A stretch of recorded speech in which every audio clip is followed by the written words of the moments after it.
ಸಮಸ್ತ ಕೇಳುಗರಿಗೆ ಓದುವ ಪ್ರೀತಿಗಾಗಿ ಯೂಟ್ಯೂಬ್ ಚಾನಲ್ಗೆ ಸ್ವಾಗತ.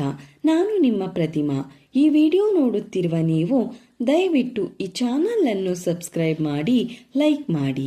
ಈ ದಿನ ನಾನು ಪೂರ್ಣಚಂದ್ರ ತೇಜಸ್ವಿರವರ ಚಿದಂಬರ ರಹಸ್ಯ ಈ ಕಥೆಯ 24ನೇ ಅಧ್ಯಾಯವನ್ನು ಓದುತ್ತಿದ್ದೇನೆ. ಅಧ್ಯಾಯ 24. ಬ್ರೀಡರ್ ಮಹಮ್ಮದ್ ನಿಜಕ್ಕೂ ಚಿಂತೆಗೊಳಗಾಗಿದ್ದ. ಜೋಗಿಹಾಳರ ನಿಧನಾನಂತರ ಆ ಕೇಸಿನಲ್ಲಿ ಅವನನ್ನು ಸಿಕ್ಕಿ ಹಾಕಿಸಲು ಅನೇಕರು ಪ್ರಯತ್ನ ಮಾಡಿದರು. ಅದು ಅವನ ಮನಸ್ಥೈರ್ಯವನ್ನು ತೀರಾ ಕಲಕಿತ್ತು. ಹೇಗಾದರೂ ಮಾಡಿ ಇಲ್ಲಿಂದ ವರ್ಗ ಮಾಡಿಸಿಕೊಳ್ಳಬೇಕೆಂದು ಅವನು ಪ್ರಯತ್ನಿಸುತ್ತಿದ್ದ. ಆದರೆ ಶಾಸಕರಿಂದ ಹಿಡಿದು ಎಲ್ಲ ಪ್ರಭಾವಿ ವ್ಯಕ್ತಿಗಳು ಆತನನ್ನು ಗುಮಾನಿಯಿಂದ ನೋಡುವವರೇ ಆಗಿದ್ದರು. ಹಾಗಾಗಿ ಅವನು ತನ್ನ ಜಾತಿ ಬಾಂಧವ್ಯವನ್ನು ಉಪಯೋಗಿಸಬೇಕಾಗಿ ಬಂದಿತು. ಸುಲೇಮಾನ್ ಬೇರಿ ಆತನಿಗೆ ಕತಾರಿನಲ್ಲಿ ಕೆಲಸ ಕೊಡಿಸುತ್ತೇನೆ, ಈ ದೇಶವನ್ನೇ ಬಿಟ್ಟು ಹೋಗು, ಅಲ್ಲಿ ಕೈ ತುಂಬ ಸಂಬಳ ದೊರೆಯುತ್ತದೆ ಎಂದು ಭರವಸೆ ಕೊಟ್ಟಿದ್ದ. ಅದಕ್ಕಾಗಿ ಮಹಮ್ಮದ್ ವೀಸಾ, ಪಾಸ್ಪೋರ್ಟ್ ಇತ್ಯಾದಿಗಳನ್ನೆಲ್ಲ ಮಾಡಿಸಿದ್ದ. ಆದರೆ ಕತಾರಿನಲ್ಲಿ ಇನ್ನೂ ಕೆಲಸದ ಭರವಸೆ ದೊರೆಯದೆ ಆತ ಸದ್ಯಕ್ಕೆ ದೇಶ ಬಿಡುವ ಗಳಿಗೆ ಹತ್ತಿರ ಆಗಿರಲಿಲ್ಲ. ಆದರೆ ಈ ನಡುವೆ ಕೆಸರೂರಿನ ಪರಿಸ್ಥಿತಿ ಹದಗೆಡುತ್ತಲೇ ಹೋಯಿತು. ಮಸೀದಿಯ ಆಟ ಜೋರಾಗತೊಡಗಿತು. ಮಹಮ್ಮದ್ ನಿರ್ಲಿಪ್ತನಾಗಿರಲು ತೀರಾ ಹೆಣಗಬೇಕಾಯಿತು. ಕತಾರಿಗೆ ಹೋಗುವ ಯೋಜನೆಯ ದೆಸೆಯಿಂದಲೇ ಮಹಮ್ಮದ್ ಮದುವೆಯನ್ನು ಕೂಡ ಆಗದೆ ಕುಳಿತಿದ್ದ. ಇಂಥ ಸನ್ನಿವೇಶದಲ್ಲಿ ಮಹಮ್ಮದ್ ಹಠಾತ್ತಾಗಿ ಭಯ ಚಕಿತನಾಗುವಂತ ಒಂದು ಸಂದರ್ಭ ಒದಗಿತು. ಮಹಮ್ಮದ್ ಸಂಜೆ ಇವನ್ನೇ ಚಿಂತಿಸುತ್ತಾ ಬರುತ್ತಿರಬೇಕಾದರೆ ಹಿಂದಿನಿಂದ ಏನೋ ನೆರಳು ಬಂದಂತಾಯಿತು. ಯಾರೆಂದು ತಿರುಗಿ ನೋಡಬೇಕೆನ್ನುವಷ್ಟರಲ್ಲಿ ಹಿಂದಿನಿಂದ ಉಷಾ, ಕತ್ತು ತಿರುಗಿಸಿದರೆ ನಿನ್ನ ತಲೆ ಆರುತ್ತೆ ಎಂದು ದನಿ ಎಚ್ಚರಿಸಿತು. ಬೆನ್ನಿನ ಬಳಿ ಚೂರಿಯ ಮೊನಚು ತಾಗಿದ್ದು ಮಹಮ್ಮದ್ಗೆ ಚೆನ್ನಾಗಿ ಗೊತ್ತಾಯಿತು. ಮಹಮ್ಮದ್ ತನ್ನ ಕೊನೆಗಾಲ ಸನ್ನಿಹಿತವಾಯಿತೆಂದೆನಿಸಿತು. ಅಲ್ಲಾಡದೆ ನಿಂತ. ಬೆನ್ನ ಹಿಂದಿನ ದನಿ ಹುರ್ತುವಿನಲ್ಲಿ, ಏನೋ ಮುಸಲ್ಮಾನ್ ಆಗಿ ಮುಸಲ್ಮಾನ್ಗೆ ದ್ರೋಹ ಬಗೆದೀಯಾ? ನಿನಗೆ ಕತಾರ್ನಲ್ಲಿ ಕೆಲಸ ಬೇಕು, ಬೆಹರಿನ್ನಲ್ಲಿ ಕೆಲಸ ಬೇಕು, ಇಲ್ಲಿ ಮಾತ್ರ ನಮಕ್ ಹರಾಮ್ ಕೆಲಸ ಮಾಡ್ತೀಯಾ ಎಂದಿತು. ಮಹಮ್ಮದ್ಗೆ ಇವನ್ಯಾವನೋ ಸುಲೇಮಾನ್ ಬೇರಿ ಕಡೆಯವನೇ ಇರಬೇಕೆಂದು ಅನುಮಾನ ಬಂತು. ನಾನ್ಯಾಕೆ ಮುಸಲ್ಮಾನ್ಗೆ ದ್ರೋಹ ಬಗೆಯಲಿ? ನಾನು ಯಾರಿಗೂ ದ್ರೋಹ ಬಗೆದಿಲ್ಲ, ಯಾರ ತಂಟೆಗೂ ಹೋಗಿಲ್ಲ ಎಂದ. ಹಾಗಾದರೆ ಒಂದು ವಿಷಯ ಕೇಳ್ತೀನಿ, ನಿಜ ಹೇಳು. ಗೊತ್ತಿದ್ದರೆ ಗೊತ್ತಿದ್ದನ್ನು ಹೇಳ್ತೀನಿ. ಆ ಅಂಗಾಡಿ ಯಾಕೆ ಬಂದಿದ್ದಾನೆ? ಬೊಗಳು. ಅಂಗಾಡಿ ಏಲಕ್ಕಿ ಬೋರ್ಡಿನ ಇಂಟೆಲಿಜೆನ್ಸ್ ಆಫೀಸರ್. ಏಲಕ್ಕಿ ರಿಸರ್ಚ್ ಏನು ನಡೀತಿದೆ, ಮಾರ್ಕೆಟಿಂಗ್ ಹೇಗಿದೆ ತನಿಖೆ ಮಾಡೋದಕ್ಕೆ ಬಂದಿದ್ದಾರೆ. ಏನೋ ಸುಳ್ಳು ಹೇಳ್ತಿ, ಸುಳ್ಳು ಹೇಳಿದರೆ ನಿನ್ನ ಪ್ರಾಣ ಹೋಯ್ತಂತ ತಿಳಿ. ಸುಲೇಮಾನ್ ಬೇರಿ ಬಗ್ಗೆ ಅವನು ಏನೂ ಕೇಳಲಿಲ್ಲವೇ? ಇಲ್ಲ. ಮನ್ನಾ ಜಂಗ್ಲಿ ಮರ ಕಡಿದು ಸಾಗಿಸಿರೋದನ್ನ ತನಿಖೆ ಮಾಡೋದಕ್ಕೆ ಬಂದಿಲ್ಲವಾ? ಇಲ್ಲ. ಏಯ್, ಸುಳ್ಳೇಳ್ತೀಯಾ? ಸಾಯ್ತೀಯ ನೀನು? ಇಲ್ಲ, ಕುರಾನ್ ಮೇಲೆ ಆಣೆ. ಇಲ್ಲಿ ನೋಡು, ನೀನು ನಮ್ಮೋನು. ಅವನು ಯಾಕೆ ಬಂದಿದ್ದಾನಂತ ನಿನಗೂ ಗೊತ್ತಿಲ್ಲದೇ ಇರಬಹುದು. ಅವನು ಸುಲೇಮಾನ್ ಬೇರಿ ವಿಷಯ ಎತ್ತಿದರೆ ಕೂಡಲೇ ನಮಗೆ ತಿಳಿಸಬೇಕು. ಹೇಗೆ ತಿಳಿಸೋದು? ಯಾರು ನೀವು? ಎಲ್ಲಿ ಇರುತ್ತೀರಿ? ಆಹಾ ಹುಚ್ಚ, ಅದೆಲ್ಲ ನಿನಗೆ ಯಾಕೆ? ನಾವು ಕೇಳಬೇಕಾದ ಕಡೆ ಕೇಳ್ತೀವಿ. ನೀನು ಸುಳ್ಳು ಹೇಳದೆ ಅಂದರೆ ಮುಗೀತು ನಿನ್ನ ಕತೆ.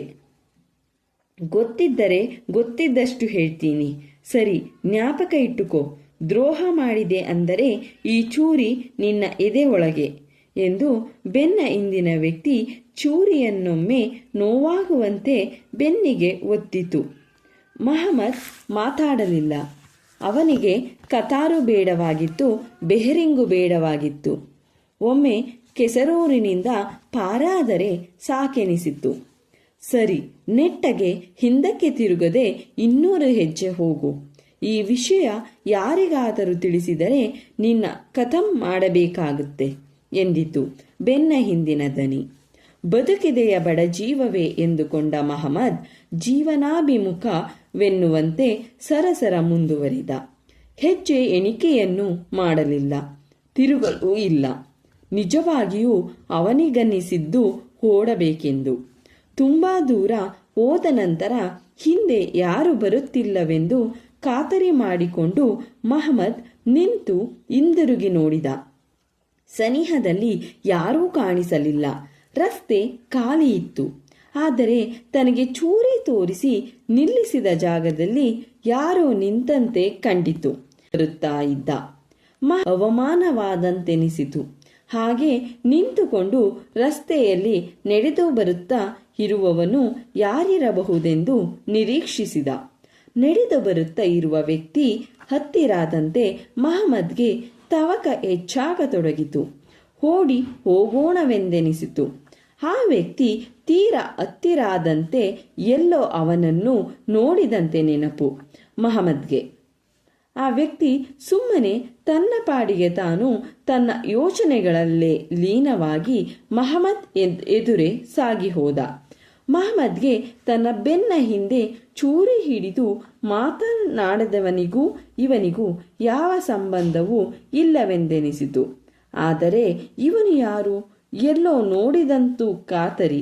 ಆದರೆ ಎಲ್ಲಿ? ಇದ್ದಕ್ಕಿದ್ದಂತೆ ಅವನ ಪರಿಚಯ ಮಹಮ್ಮದ್ಗೆ ಹೊಳೆಯತೊಡಗಿತು. ಅವನೇ ಮೆಜಿಷಿಯನ್ ಮುತ್ತು. ಎಂಟಮಾಲಜಿ ಸಿದ್ದಪ್ಪ. ಕೆಸರೂರಿನಲ್ಲಿ ಇವರಿಂದ ಆಗುತ್ತಿದ್ದ ಪರಿಸರ ವಿನಾಶದ ಬಗ್ಗೆ ಜೋಗಿಹಾಳರಲ್ಲಿಗೆ ಅನೇಕ ಪುಕಾರುಗಳನ್ನು ಮಾಡಿದ. ಈ ಗೋಸಾಯಿಗಳು ಅಕ್ಕಿಗಳನ್ನು, ಕಾಡು ಕೋಡಿಗಳನ್ನು ಹಿಡಿದು ಮಿಲಿಟರಿ ಹೋಟೆಲುಗಳಿಗೆ ಮಾರುತ್ತಿದ್ದರು. ಜೊತೆಗೆ ಎಲ್ಲಿಗೋ ರಫ್ತು ಮಾಡಲು ಕೆಸರೂರಿನ ಆಸುಪಾಸಿನಲ್ಲಿದ್ದ ದೊಡ್ಡ ಜಾತಿ ಕಪ್ಪೆಗಳನ್ನೆಲ್ಲ ಹಿಡಿದು ತೊಡೆ ಕತ್ತರಿಸಿ ಸಾಗಿಸತೊಡಗಿದ್ದರು. ಇವರು ಕೆಸರೂರಿನ ಪರಿಸರಕ್ಕೆ ಮಾಡುತ್ತಿದ್ದ ಹಾನಿಯನ್ನು ಸಿದ್ದಪ್ಪ ಸವಿವರವಾಗಿ ಅಭ್ಯಾಸ ಮಾಡಿ ಇವರನ್ನು ಮೊದಲು ಇಲ್ಲಿಂದ ಓಡಿಸಬೇಕೆಂದು ಅರಣ್ಯಾಧಿಕಾರಿಗಳಿಗೆ, ಪೊಲೀಸ್ ಇಲಾಖೆಗೆ ದೂರು ಕೊಟ್ಟಿದ್ದ.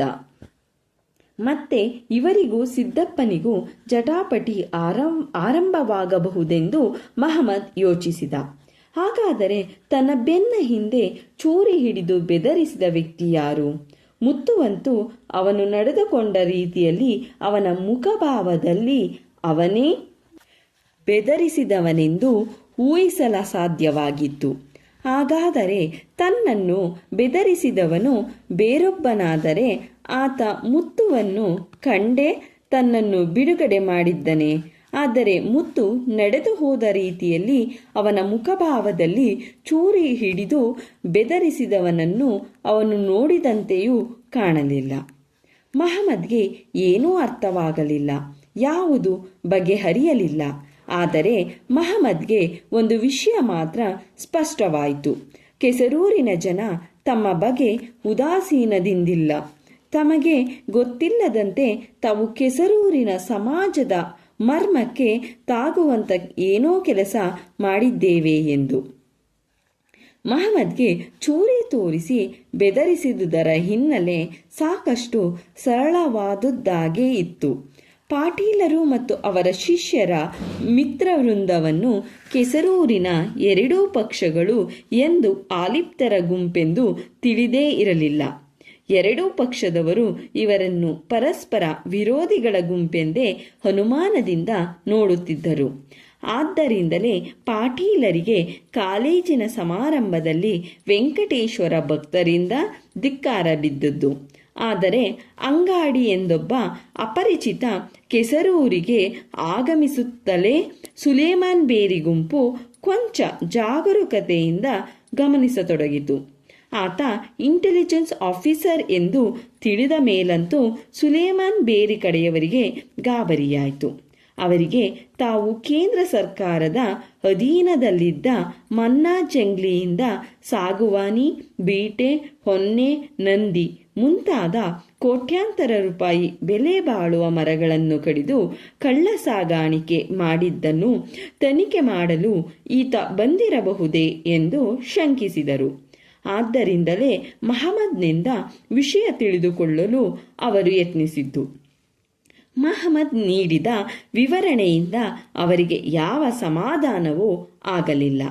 ಆದರೆ ಅಂಗಾಡಿ, ಜಯರಾಮ್, ರಾಮಚಂದ್ರ ಮುಂತಾದವರ ನಡವಳಿಕೆಗಳೂ ಅವರಿಗೆ ಅರ್ಥವಾಗಲಿಲ್ಲ.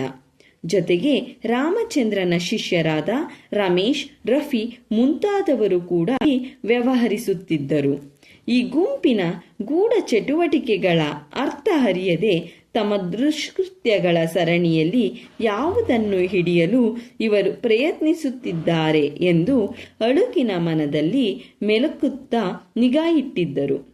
ಈ ನಡುವೆ ಸಾಹಿತಿ ಜಯರಾಮ್ನ ಕಲ್ಪನೆಯ ಕತೆ ಪರಿಸ್ಥಿತಿಯನ್ನು ಇನ್ನಷ್ಟು ಜಟಿಲಗೊಳಿಸಲು ಸಹಾಯಕವಾದದ್ದು ಒಂದು ವಿಧಿ ವಿಲಾಸ. ಧನ್ಯವಾದಗಳು.